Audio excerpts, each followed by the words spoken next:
సర్వవందనాలండి. నా పేరు డమర్నాథ్ అండి. బండార్లంక క్రీస్తు సంఘము. న్యాయాధిపతులు గ్రంథంలో 13 అధ్యాయం 17 వచనం, మానోహ, నీ మాటలు నెరవేరిన తర్వాత మేము నిన్ను సన్మానించినట్లు నీ పేరేమని యెహోవా దూతను అడుగగా, యెహోవా దూత, నీవేళ నా పేరు అడుగుచున్నావు, అది చెప్పసక్యం కాదని అనెను. ఇది న్యాయాధిపతుల గ్రంథంలో ఉందండి. అలాగే ఆదికాండంలో కూడా యాకోబు గారి దగ్గర కూడా పేరు అడిగినప్పుడు, అప్పుడు యాకోబు, నీ పేరు దయచేసి తెలుపమన్ను, అందుకు ఆయన, నీ వెందు నిమిత్తం నా పేరు అడిగితు అని చెప్పి అక్కడ అతన్ని ఆశీర్వదించను. అంటే అక్కడ పేరు చెప్పలేదు, ఇక్కడ పేరు చెప్పలేనట్టుగా కనిపిస్తుందండి. ఇది ఎవరిని కూర్చిన సందర్భం అనేది. అంటే ఇప్పుడు పేరు ఏంటి అని అడుగుతున్నారా? అవును సార్. పేరు ఆయనే చెప్పలేదు, నాకు కూడా తెలియదు. ఆయన చెప్తే తెలిసిద్ది. వాస్తవంగా ఆయన చెప్పిన పేరు అయితే మనకు తెలుస్తుంది. మనం మామూలుగా గెస్సింగే, పేరు చెప్పలేదు కాబట్టి గెస్ చేయాల్సిందే. కాకపోతే ఏంటంటే బైబిల్లో మనం ముందు వెనక కొన్ని ఆధారాలు చూసేటప్పుడు, అంటే పేరు అనేటువంటిది ఏంటంటే నువ్వెవరు అని అడుగుతున్నారు. పేరు చెప్పు అనేటువంటిది ఏంటంటే నువ్వెవరు అని ఆ వ్యక్తిని అడుగుతూ ఉన్నారు. బైబిల్లో మనం గమనించేటప్పుడు కొన్ని సందర్భాలను మనం పోల్చినప్పుడు దాన్ని బట్టి ఎవరనేది అర్థమవుతుంది. ఉదాహరణకి ఒక పోలీస్ స్టేషన్కి వెళ్ళాం. పోలీస్ స్టేషన్కి వెళ్తే ఎస్ఐ గారి కుర్చీ లేదా సిఐ గారి కుర్చీ, సిఐ గారు ఎస్ఐ గారు వస్తారు, బయట ఉండండి అని జనాలందరినీ కూడా వెయిట్ చేయించారు. ఒక వ్యక్తి నేరుగా జీప్ దిగి, పోలీస్ జీప్ దిగి లోపలికి నడుచుకుంటూ వెళ్ళిపోయి తలుపులు తీసుకొని సిఐ గారి కుర్చీలో కూర్చున్నాడు. ఆ కూర్చొని పిలువ, బయట ఉన్న జనాలు నా కొరకు ఎవరన్నా వచ్చారా అని అన్నాడు. వెంటనే మీకు ఏమర్థం అవుతుంది? ఆయన డ్రెస్ చేసుకొని రాలేదనుకోండి ఆ పూట, అయినా సరే ఆ కుర్చీలో కూర్చున్నాడు అంటే మనకేమర్థం అవుతుంది? ఆ సిఐ గారు వచ్చారు, రమ్మంటున్నారు అని బయట ఎవరో అన్నారు, డ్రెస్సు లేదు, అయినా మనకేమర్థం అవుతుంది? ఆ కుర్చీలో కూర్చున్నాడంటే ఇంక ఆయన సిఐ గారు అనేది అర్థమవుతుంది. అంటే కొన్ని ఆనవాళ్ళను బట్టి వచ్చాడు, పోలీస్ జీపులో దిగాడు, ఎస్ఐ గారు వచ్చే జీపులో దిగితే ఎస్ఐ, పోనీ సిఐ గారి జీపులో వచ్చి దిగితే సిఐ, ఆయన వెనకాల కూడా వాళ్ళే ఉన్నారంటే వెళ్ళి కూడా ఆయన కూర్చుంది ఆ కుర్చీలోనే అంటే పిలిచేవాళ్ళు కూడా సిఐ గారు వచ్చారు రమ్మంటున్నారంటే ఆయన సిఐ గారు. కాబట్టి అలా కొన్నింటిని బట్టి, ఆధారాలని బట్టి వాళ్ళు ఎవరు అనేటువంటిది మనం చెప్పగలుగుతాం. బైబిల్లో కూడా దేవునికి ఉన్నటువంటి అధికారము లేదా దేవునికి ఉన్నటువంటి శక్తిని బట్టి కొన్ని సందర్భాలలో, ముఖ్యంగా పాత నిబంధనలో కనుక మనం గమనించినట్లయితే యెహోవా దూత అనేటువంటి పేరట క్రీస్తు ప్రభు ప్రత్యక్షమయ్యాడు. ఒకసారి కాదు, పలుమార్లు ప్రత్యక్షమయ్యాడు. కాబట్టి ఆ ఆధారాలను బట్టి అది ఖచ్చితంగా ఒక సాధారణమైన దేవదూత కాదు అని మనకు అర్థమవుతుంది. ఉదాహరణకి ఇందాకడ మీరు అడిగినటువంటి 2 చోట్ల ముందు యాకోబు దగ్గరికి వెళ్దాం. యాకోబు దగ్గరికి వెళ్ళినప్పుడు అక్కడ నా పేరు చెప్పడానికి వీలు పడదు అని చెప్పేసి అన్నాడు కదా. ఆయన ఏం చేశాడు? అక్కడ ఆయన్ని వీలు పడదు అని చెప్పేసి అన్నటువంటి ఆయన అక్కడ ఏం చేశాడు? ఆయన్ని ఆశీర్వదించాడు.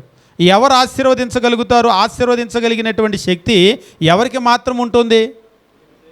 దేవునికి తప్ప ఆశీర్వదించగలిగినటువంటి శక్తి వేరెవ్వరికి కూడా ఉండదు. కాబట్టి ఒక వ్యక్తి తనంతట తానుగా ఆశీర్వదించాడండి. దేవదూత అనుకోండి, దేవదూత అంటే ఒక రాయబారి అంతే. అక్కడ ఏం చెప్పాడో వచ్చి ఇక్కడ చెప్పి వెళ్ళిపోవాలి. ఒకవేళ నన్ను ఆశీర్వదించంటే నా వల్ల కాదు, నేను వెళ్ళి దేవుని దగ్గర నీ రిక్వెస్ట్ పెడతాను అనాలి, అంతే కదా. ఆశీర్వదించు అనగానే ఈయన ఆశీర్వదించేశాడంటే ఆశీర్వదించగలిగినటువంటి శక్తి కలిగిన వ్యక్తి ఆయన. ఎవరా వ్యక్తి? బైబిల్లో మనకి తండ్రి, కుమారుడు, పరిశుద్ధాత్మ, దేవుడంటే ముగ్గురే కనబడతారు, ఇంకెవరు కూడా ఉండరు. అంటే ఈయన తండ్రి అయినా, కుమారుడైనా, పరిశుద్ధాత్మైనా అయ్యి ఉండాలి. తండ్రి ఎప్పుడు కూడా రాలేదు, ఆయన ప్రత్యక్షతలు మనము భూమి మీద నేరుగా చూడటానికి లేదు. పరిశుద్ధాత్మ కూడా మనకు పాత నిబంధనలో ఇజ్రాయెల్ నడిపించేటప్పుడు పితరుల కాలంలోనూ నేరుగా కనబడేటువంటి ఏకైక వ్యక్తి ఎవరు అంటే క్రీస్తు ప్రభు మాత్రమే. అవును, ఆయన యెహోవా దూత అనేటువంటి పేరట అనేక మార్లు ప్రత్యక్షమయ్యాడు. కాబట్టి ఇది ఖచ్చితంగా క్రీస్తు ప్రభు అయి ఉండాలి అని తెలియజేస్తూ ఉంటారు. ఇక రెండవది, నీ పేరేమిటి చెప్పు అని చెప్పేసి మనోహ దగ్గర అన్నప్పుడు అక్కడ కూడా పేరు చెప్పడం వీలు పడదు అని అన్నప్పుడు ఆ సందర్భంలో కూడా మనం గమనించినప్పుడు వాళ్ళు కింద కనుక మీరు చూసినట్లయితే అక్కడ ఒక బలిని అర్పిస్తారు, దహన బలిని అర్పిస్తారు. అర్పించినప్పుడు దాన్ని ఆయన స్వీకరించాడు. బలి ఎవరికి ఇస్తారు? దేవదూత ఆరాధన అనేటువంటిది మనకు లేదు, దేవుణ్ణి ఆరాధిస్తారు. అంటే బలి అనేటువంటిది దేవుని కొరకు ఇచ్చేదే. దాన్ని ఎవరు అంగీకరించాలి? ఎవరు స్వీకరించాలి? దేవుడు స్వీకరించాలి. అక్కడ వచ్చినటువంటి ఆ దూత దాన్ని స్వీకరిస్తాడు. అంటే దాన్ని బట్టి మనకి ఏమర్థమవుతుంది? ఈయన సాధారణమైనటువంటి దూత అయితే కాదు. సాధారణమైన దూత అయితే ఆరాధన స్వీకరించడానికి ఆయనకు అధికారం లేదు. ప్రకటన గ్రంథంలో మనం చూస్తాము, యోహాను అక్కడ పాదాల మీద పడేటప్పుడు వద్దు సుమి, నేను నీతో కూడా సహదాసుడిని అంటాడు. ఏ దూత కూడా ఆరాధన అంగీకరించడు. దాన్ని తీసుకున్నాడు అంటేనే మనకేం అర్థమవుతుందంటే ఖచ్చితంగా ఆయన దేవుడై ఉండాలి. దేవుడు అంటే ఎవరయ్యి? ఇప్పుడు ఈ ముగ్గురు వ్యక్తుల్లో తండ్రి, పరిశుద్ధాత్మ కాదు. కాకపోతే ఖచ్చితంగా అది క్రీస్తు ప్రభు అవటానికి తప్ప వేరొక అవకాశం లేదు. అడిషనల్గా ఇంకోటి కూడా చెప్తూ ఉన్నాను, మోషే కూడా పొదను గుర్చినటువంటి భాగంలో దేవదూత ప్రత్యక్షమయ్యాడు అని అంటాడు. అక్కడ దేవుడు ప్రత్యక్షమయ్యాడు అని అదే వచనంలో మళ్ళీ అంటూ ఉంటాడు, యెహోవా అని అంటూ ఉంటాడు. అక్కడికి మోషే దగ్గరికి రావాలని అనుకుంటే నువ్వు నించున్నటువంటి స్థలం పరిశుద్ధమైంది, నీ చెప్పులు విప్పు అని చెప్పేసి అంటాడు. ఆ తర్వాత ఎవరు నువ్వంటే నేను అబ్రహాము దేవుడను, ఇస్సాకు దేవుడును, యాకోబు దేవుడు అని నేరుగా అంటాడు.